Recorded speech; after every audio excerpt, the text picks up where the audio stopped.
Hello students, welcome to my new video. और आज का वीडियो बहुत स्पेशल होने वाला है आप लोग के लिए।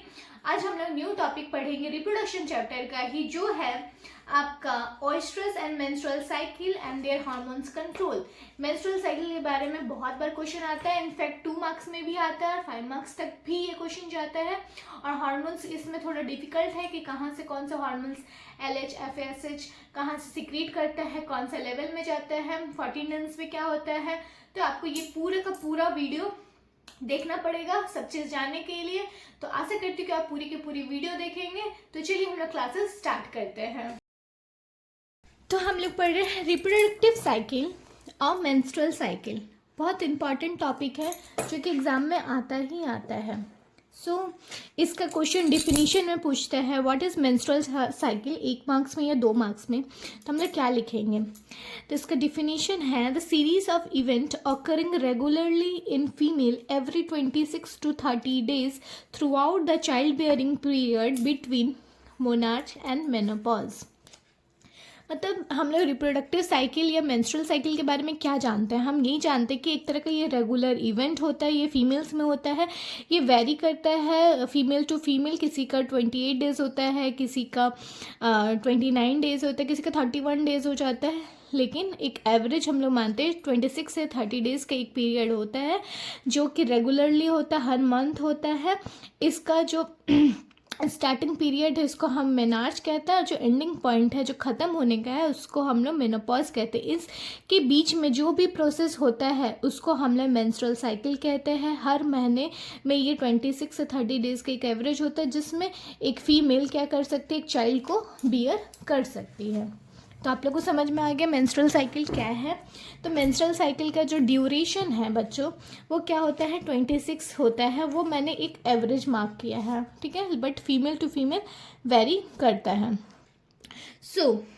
मेनार्च क्या है, तो मेनार्च एक आपका मेंस्ट्रुअल साइकिल है जिसका एज जो होता है 12 से 15 ईयर्स होता है। जब एक जो फीमेल गर्ल है जब वो at the time of puberty, ठीक है, आ जाती है, जब 12 से उसका 15 साल हो जाता है तब उसका एक मेंस्ट्रुअल साइकिल स्टार्ट होता है। उसको हम लोग क्या कहते हैं, मेनार्च कहते हैं। लेकिन हम लोग एक और जो आता है, जब हम लोग का जो ये मेंस्ट्रुअल साइकिल जब ख़त्म हो जाता है इसको कहते हैं हम मेनोपॉज, ठीक है, मेनोपॉज कहते हैं। ये परमानेंटली ख़त्म हो जाता है फीमेल्स में कब, 45 से 50 ईयर्स के बीच में ख़त्म हो जाता है। तब यहाँ पे चाइल्ड बियरिंग पीरियड नहीं हो सकता, वहाँ पे एक फ़ीमेल एक बेबी को जन्म नहीं दे सकती है। जन्म कब दे सकती, इन दोनों के बीच में ही एक फ़ीमेल एक बेबी को जन्म दे सकती है।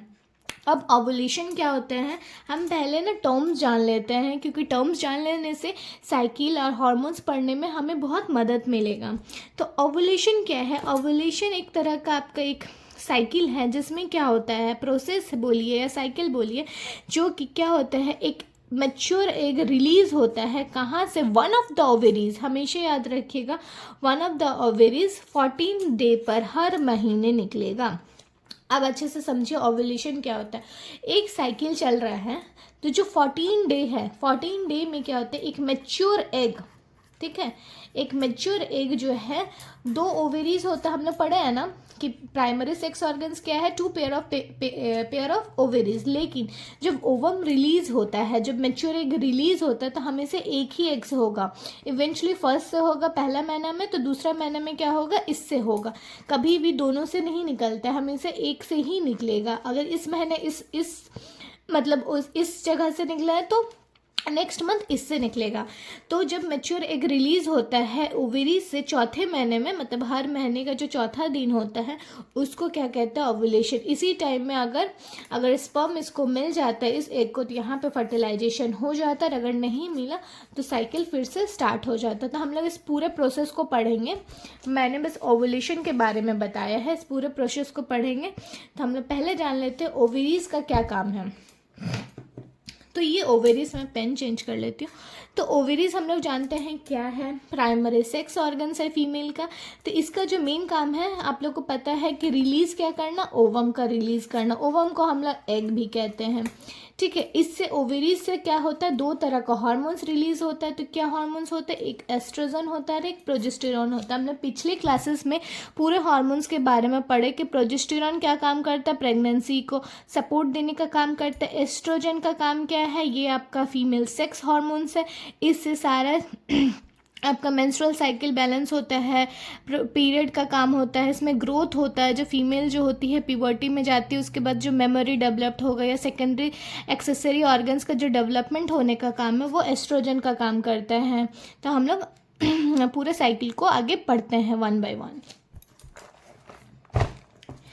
तो यहाँ पे जो हार्मोन्स हम लोग पढ़े, तो हार्मोन्स को हम लोग जानते हैं कि हम लोग को जो हार्मोन्स निकलता है इस तरह के ग्लैंड होता है। ठीक है, ये ग्लैंड है। ये ग्लैंड कहाँ से होते हैं, यहाँ पे ये हाइपोथैलेमस है। ठीक है, हाइपोथैलेमस में ये एंटीरियर पिट्यूटरी है और ये पोस्टीरियर पिट्यूटरी है, हम लोग ये जानते हैं। तो बेसिकली क्या काम होता है, एंटीरियर पिट्यूटरी का काम होता है, पोस्टीरियर का कुछ उतना काम नहीं है, अभी मैं नहीं बता रही हूँ, लेकिन जो हम लोग को टॉपिक पढ़ना है उसमें एंटीरियर पिट्यूटरी का काम है। तो ये क्या है, ये पूरा आपका यहाँ से क्या होगा, रिलीज होगा हाइपोथैलेमस से के LHRH। अब यहाँ पे जो सब्जेक्ट है लिखा हुआ है, यहाँ पे हाइपोथैलेमस है जो हमने यहाँ देखा, यहाँ से क्या सिक्रीट हुआ, LHRH। ओके, LHRH क्या है, ल्यूटिनाइजिंग हार्मोन रिलीजिंग हार्मोन्स।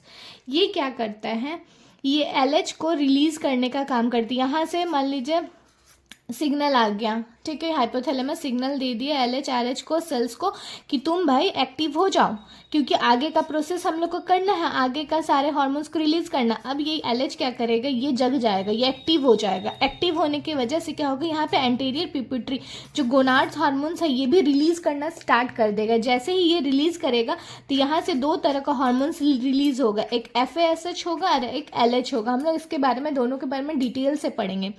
तो अब क्या है कि ये जो LH है, LH का क्या काम है, ल्यूटिनाइजिंग हार्मोन्स का, ये ओवेरी को क्या करता है, सिग्नल देता है कि तुम कॉर्पस ल्यूटियम अब बनाओ।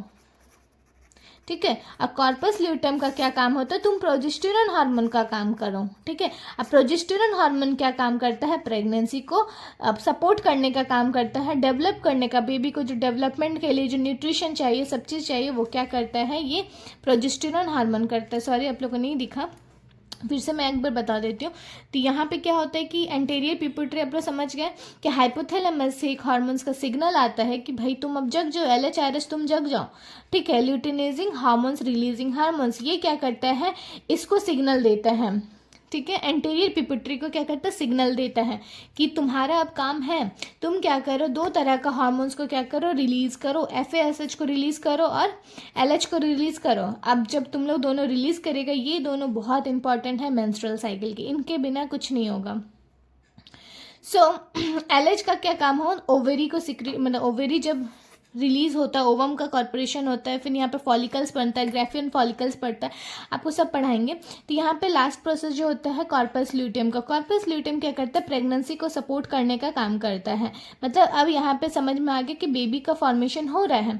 लेकिन FASH का क्या काम होता है, FASH क्या करता है, ओवेरी को बोलता है तुम ओवेरी को फॉलिकल्स बनाओ, और फॉलिकल से क्या होता है, एस्ट्रोजन का रिलीज होता है। ठीक है, फॉलिकल्स बना और एस्ट्रोजन का रिलीज होता है। तो ये बेसिकली आपको समझ में आ गया ये चार्ट क्या कहना चाहता है। तो हम लोग इसके आगे में अब मेंस्ट्रुअल साइकिल का पूरा फेज पढ़ते हैं। मैं यहाँ पे अच्छे से दिखा रही हूँ, वन बाय वन मैं पहले दिखाती हूँ कि क्या है कैसे हैं, थोड़ा अच्छे से सेट कर लेते हैं। तो बच्चों आज का क्लास कैसा लगा, मैंने आपको आज मेंस्ट्रुअल साइकिल के बारे में पूरा पढ़ा है, इसके हार्मोन्स के बारे में पूरा बताया कि कब कौन सा हार्मोन्स कब इंक्रीज करता है, डिक्रीज करता है, कॉर्पस ल्यूटियम क्या होता है, सब मैंने आपको बताया। तो ये सारे आपको ध्यान रखना है। आशा करती हूँ कि आपको मेरा ये सब वीडियो बहुत अच्छा लगता है। उसके लिए जाके सब्सक्राइब कर ले मेरे चैनल को। मेरे चैनल का नाम PG लाइफ साइंस है, मेरा नाम तो आप लोगों को पता ही होगा, प्रिया गोस्वामी। तो मेरे साथ ऐसे ही बने रहिए बायोलॉजी के क्लासेस के लिए और देखते रहे मेरे वीडियो। Thank you.